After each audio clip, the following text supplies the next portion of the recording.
Hi, Medical Wildcats. I'm Joseph Guggenheim. I'm a 1972 alumnus of the medical school. And this month's presentation is on Chicago's holiday mascots, three characters who were developed and popularized by three of the iconic State Street department stores. State Street was a mecca for holiday shoppers throughout the 20th and now in the 21st century. This was a family tradition for people all over Chicago and the Midwest. They would come to mingle on the sidewalks and look in the department store windows. The crowds were attracted by the spirit, not by the sales of merchandise. Families of all socioeconomic groups came to State Street to stare into the windows. They were mingling with each other, and everybody was welcome.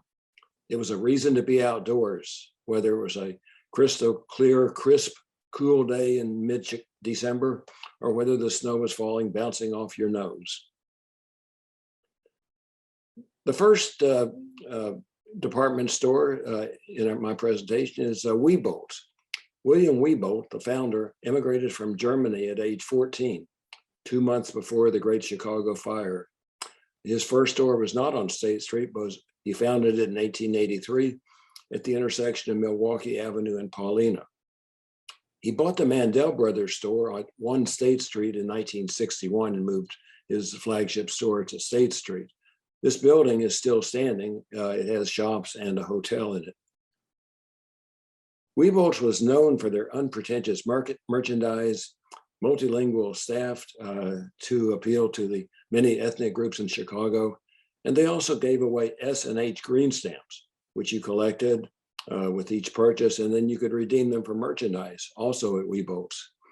Wiebold put his stores at streetcar crossings so they would be convenient and accessible. At the height of their history, they had 15 stores in the Chicago area. The toy department was known as Toyteria and was self-service. As an aside, the residence for the president of the university is known as Wiebold House. This was deeded to the university in 1963 by Raymond C. Wiebold, the son of William Wieboldt. Raymond Wieboldt was a general contractor. He was the one who built the Shed Aquarium. Cinnamon Bear was popularized by Wieboldt's department store. It was first a radio show produced in Hollywood in 1937. It introduced Patty O'Cinnamon, Santa Claus's right-hand man. The songs for the show were written by Glanville and Elizabeth Heish in about 6 weeks. It is a story of youngsters on a fantasy trip, similar to The Wizard of Oz and Alice in Wonderland. Wieboldts sponsored Cinnamon Bear on Chicago radio and later on TV. After visiting Santa, children received a silver star or a Cinnamon Bear button. Children received the Cinnamon Bear coloring book after visiting the Toyteria. And they could purchase a stuffed teddy bear for $2.98 during the 1950s. Patty O'Cinnamon in the story is a 4-inch stuffed bear.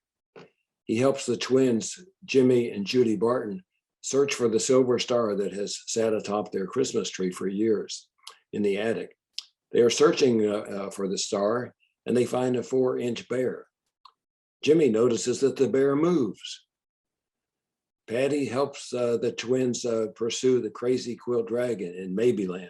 You can see in this picture that they've captured the dragon and he's released the silver star and Patty's about to catch it.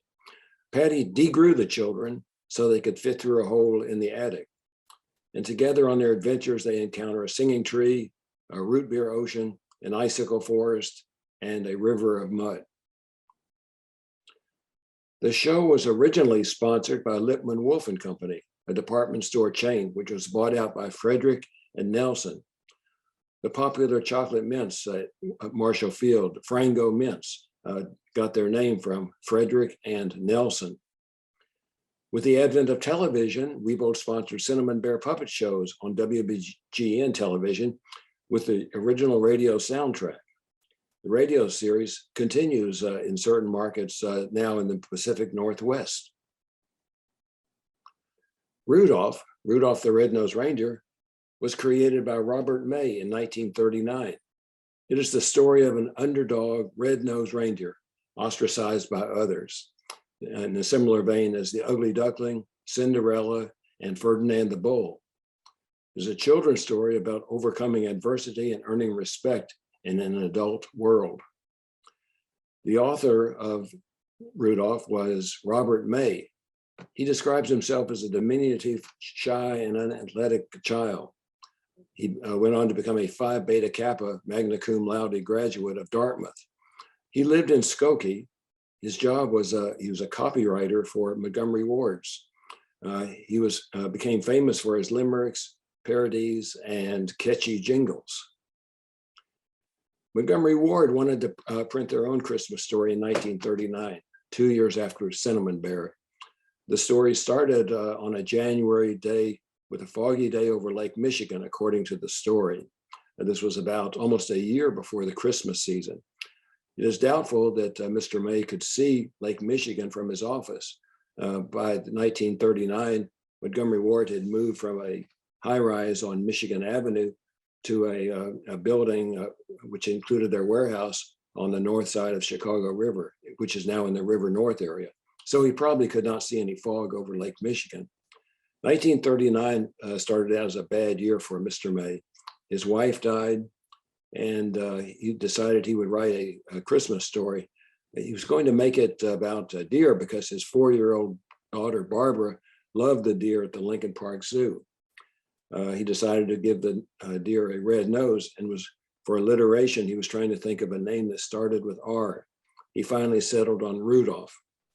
He read the story after he completed it to Barbara and his in-laws, and they loved it. The original Rudolph character was different from the song and the TV character. He did not live at the North Pole. He came from a loving home, and he was not Donner's son, as seen on the TV show. Santa discovered him when delivering presents on Christmas Eve. Mr. May, or Montgomery Ward, turned the copyright over to the May family in 1947, and this allowed the family to live comfortably for years. Unlike Santa Claus, Rudolph was a protected trademark. Mr. May resigned from Montgomery Ward in 1951 and then returned in 1958. He finally retired in 1971. He remarried, moved to Evanston, and died in 1976. When I was on a rotation in med school, I had the privilege of meeting Mr. May. He was an interesting man. The scientist, Glenn Jeffrey, a British scientist, has done some research into the science behind the Rudolph story. He said that reindeer can see ultraviolet light. Reindeer have a structure in the back of the eye called the tapetum lucidum, which changes from gold to, in the summer, as shown on the right, to deep blue in the winter, as seen on the left. The tapetum lucidum is a structure on the back of the eye that reflects light forward, allowing animals to see in the dark. Perhaps you ophthalmologists and crossword puzzle buffs are familiar with this term, but I had not encountered it until I started doing research on Rudolph. It allows the reindeer to see food and predators in the dark Arctic winter. Purples and blues are almost invisible in the fog, but red light is much more easily seen. So perhaps this is why Santa wanted Rudolph to guide his sleigh at night. Global warming, however, has made Arctic fog less frequent, so Rudolph's talents will probably be less necessary today. And why did Rudolph have a red nose? Perhaps he had a parasitic infection, according to Dr. Jeffrey. The song Rudolph the Red-Nosed Reindeer was written by Johnny Marks, who was Mr. May's brother-in-law. He was a Phi Beta Kappa graduate of Colgate and Columbia University. The song was recorded by Gene Autry as the B-side of If It Doesn't Snow on Christmas in 1949. Now, a few people remember If It Doesn't Snow on Christmas. The song was originally rejected by Perry Como, Bing Crosby, and Dinah Shore before being recorded by Gene Autry, the singing cowboy. It has been listed as the second best Christmas selling song of all time, second only to White Christmas. Depending on the survey, it may have moved down to fourth, being surpassed by Mariah Carey's All I Want for Christmas, which is very easily available now by downloading it, but it is still probably in the top 4 songs. Johnny Marks also wrote several other Christmas songs, Rocking Around the Christmas Tree, which is probably in the top 6 best-selling Christmas songs of all times, A Holly Jolly Christmas and Silver and Gold for Burl Ives, Run, Rudolph, Run for Chuck Berry, and I Heard the Bells on Christmas Day, originally recorded by Bing Crosby and then later by the Carpenters. Uncle Mistletoe, which was Marshall Field's entry into the Mascot group, was born in the spring of 1946 at the summer home of Joanna Osborne. Joanna and Addis Osborne had a summer home near Chicago. She was a designer for the window displays at Marshall Field. Her boss, John Moss, wanted her to create something entirely new for Christmas. So her husband made these sketches. He was an interior designer and an instructor at the Art Institute. She designed this character with the big black top hat and the red top coat, white scarf, and wings, saying that it reminded her of her favorite Uncle Ola in Oslo, Norway. Uncle Mistletoe first appeared in a story poem, A Christmas Dream, which was seen in Marshall Field's State Street windows in 1946.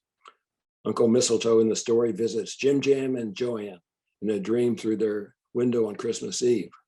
The author of A Christmas Dream probably did not know that Jim Jam is the slang term for delirium tremens. The trio ride a magic carpet to the North Pole to visit Santa. Jim Jam and Joanne have cake and ice cream with Uncle Mistletoe and Santa before returning home, as you can see in this black and white photograph of one of the Marshall Field windows. And in the final window, Jim Jam and Joanne awaken from their dream and join their parents at the Christmas tree on Christmas morning. Aunt Holly joined Uncle Mistletoe in 1948. Her hobbies were making clothes for Uncle Mistletoe and baking cookies. She wore glasses so she could make the cookie recipes correctly. The store sold dolls, books, ornaments, coloring sets, candles, puppets, and cocktail napkins.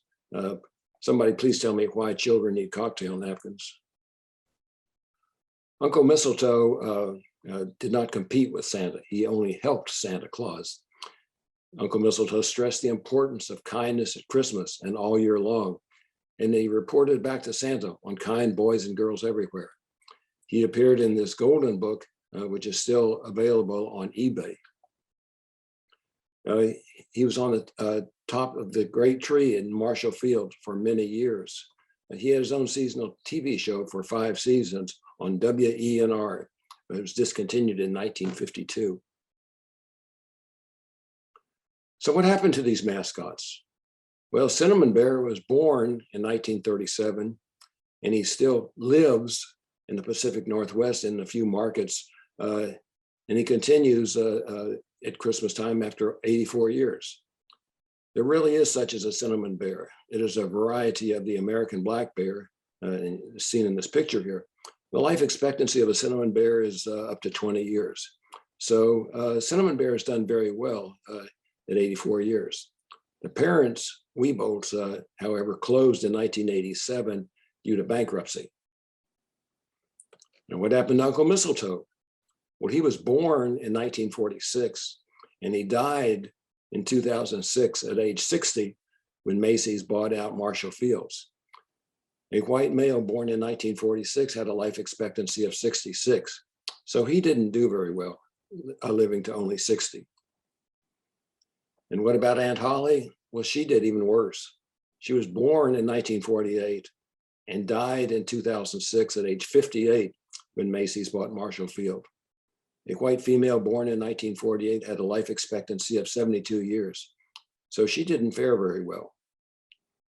But Rudolph was born in 1939, and he is still going strong in 2021 at age 82.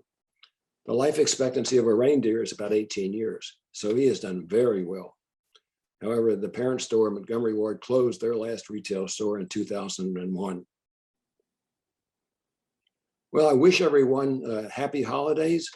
Stay safe, healthy, and stay in touch.